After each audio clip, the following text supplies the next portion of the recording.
देखिए नसीम, हम बहुत पोलराइज सोसाइटी हो गए हैं, और बेशक। इतनी पोलराइजेशन हो गई है, जुडिशल पोलराइजेशन हो गई है, पॉलिटिकल पोलराइजेशन हो गई बिल्कुल। है। कोई चीज़ मेरे हक में होगी तो वो फैसला दुरुस्त होगा, बिल्कुल। कोई चीज़ मेरे खिलाफ होगी तो वो फैसला गलत होगा। यहाँ ना आइन मैटर करता है, ना कानून मैटर करता है। यहाँ मैटर करता है मेरी ख्वाहिश के मुताबिक फैसला मैटर करता है। ये फुल फुल कोर्ट भी अगर इन्वेस्टिगेशन करे और अगर फैसला जो है वो किसी की ख्वाहिश के खिलाफ हो, तो वो चीफ जस्टिस पर क्वेश्चन करेगा, वो पूरी सुप्रीम कोर्ट को क्वेश्चन कर लेगा, या फॉर दैट मैटर अदरवाइज भी अगर आप दूसरी साइड पे देखें तो दूसरी साइड पे देखिए चीजें खराब कहाँ होनी शुरू हुई हैं। ये जजेस की टेलीफोन टैप करना, वीडियोस ऑडियोज रिकॉर्ड करना, ये हमारी हिस्ट्री का हिस्सा रहे हैं, और पिछले चंद सालों में तो बहुत ज़्यादा बढ़ी हैं चीज़ें। लेकिन जाहिर है 6 जजेस का ख़त लिखना बहुत सिग्निफिकेंट है, बहुत ही। मेरा ख्याल है सबसे बुरी ऑप्टिक्स थी जब प्राइम मिनिस्टर सुप्रीम कोर्ट के चीफ जस्टिस सुप्रीम कोर्ट गए, वो वहाँ से चीज़ें ख़राब होनी शुरू हुई हैं। इसलिए कि प्राइम मिनिस्टर का कोई कंसर्न नहीं था कि वो चीफ जस्टिस के पास जाएं, और चीफ जस्टिस को भी माजरत कर लेनी चाहिए थी, इसलिए कि जो अगर एक आप second, let me just correct you on this, sorry Majid for interrupting. बड़ी कैटेगोरिकली ये कहा गया है और इसको किसी ने नहीं किया, डिसएग्री से किया। इनफैक्ट जो स्टेटमेंट आई है उधर से सुप्रीम कोर्ट से, वो चीफ जस्टिस ऑफ पाकिस्तान ने प्राइम मिनिस्टर ऑफ पाकिस्तान को बुलाया, तो he didn't want to meet him. मतलब प्राइम मिनिस्टर ने नहीं मिलने को कहा, ये चीफ जस्टिस साहब का फैसला था। अच्छा, अगर ये है, सॉरी मैं शायद थोड़ा सा कंफ्यूज हो गया था। अगर ये है तो ये तो और भी बुरे ऑप्टिक्स हैं, इसलिए कि ये तो उस खत की एक तरीके से निगेशन होती है ना। उस खत में तो एग्जीक्यूटिव को मुलज़िम इल्ज़ाम ठहराया गया है बाद मैटर में।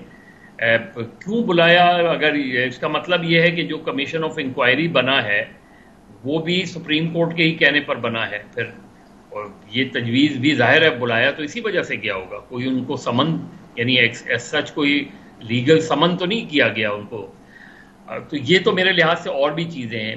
अब अगर फुल कोर्ट, अच्छी बात देखिए, कादी फायद ईसा ने जब से वो बने हैं उनकी बाकी चीज़ों से इख्तलाफ किया जा सकता है, लेकिन सबसे अच्छी बात यह है कि जो वो फैसले करते हैं इस तरह के, वो फुल कोर्ट बुला के करते हैं। वरना माजी में तो उमर बदियाल साहब की अदालत में तो फुल कोर्ट हुआ ही नहीं था, और होती नहीं थी फुल कोर्ट मीटिंग कभी भी।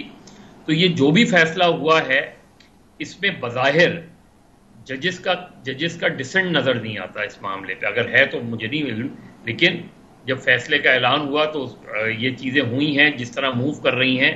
तो मेरा ख्याल है या तो सुप्रीम कोर्ट इन टोटैलिटी इस मामले से अपने आप को थोड़ा सा डिस्टेंस रखना चाहती है, और उसने कमीशन ऑफ इंक्वायरी पे, अब तसद्दुक़ जीलानी साहब की जिस तरह मती कह रहे थे, उनकी बड़ी अच्छी रेपुटेशन रही है एज ए चीफ जस्टिस भी, और इवन अदरवाइज भी उनके करियर में, और उनके बहुत से लैंडमार्क डिसीजन है खासतौर पर माइनॉरिटीज़ के ऊपर।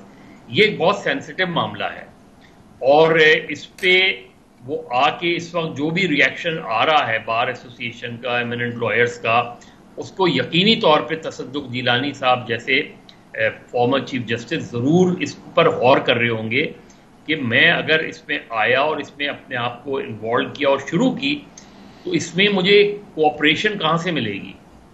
अगर लॉयर से कोऑपरेशन नहीं मिलती, अगर फ़र्ज़ करें उन जजेस से ही कोऑपरेशन नहीं मिलती, तो फिर तो ये मैटर ख़त्म ही हो जाएगा, क्लोज हो जाएगा ये मैटर उस लिहाज से। तो मेरे ख्याल में वो इसकी इंक्वायरी शुरू करने से पहले इन चीज़ों को ज़रूर मद्देनज़र रखेंगे। लेकिन मैं फिर ये कहूँ कि चूंकि हमारा मामला इतना पोलराइज और पॉलिटिसाइज है मामला, कि इसका मंतकी अंजाम जो है वो, अगर एक पार्टी समझ रही है इसका मंतकी अंजाम ये हो, तो दूसरी पार्टी बिल्कुल दूसरा समझ रही है। तो मेरा ख्याल है इट्स अ कॉम्प्लिकेटेड सिचुएशन, और इसके बड़े फार रीचिंग जो है कॉन्सिक्वेंसेस होंगे, आप अभी हों कुछ अरसे बाद हों। लेकिन मेरा बहुत कम ख्याल वो है कि शायद इससे वो मामलात रुकेंगे जिसे हम इंटरफेरेंस कहते हैं, जिसे हम दबाव कहते हैं। वो दबाव कहीं ना कहीं वक्ती तौर पे कम हो जाए तो हो जाए, لیکن بہت سے معاملات ایسے ہیں کہ جس میں ڈائریکٹلی اور انڈائریکٹلی وہ دباؤ برقرار رہے گا.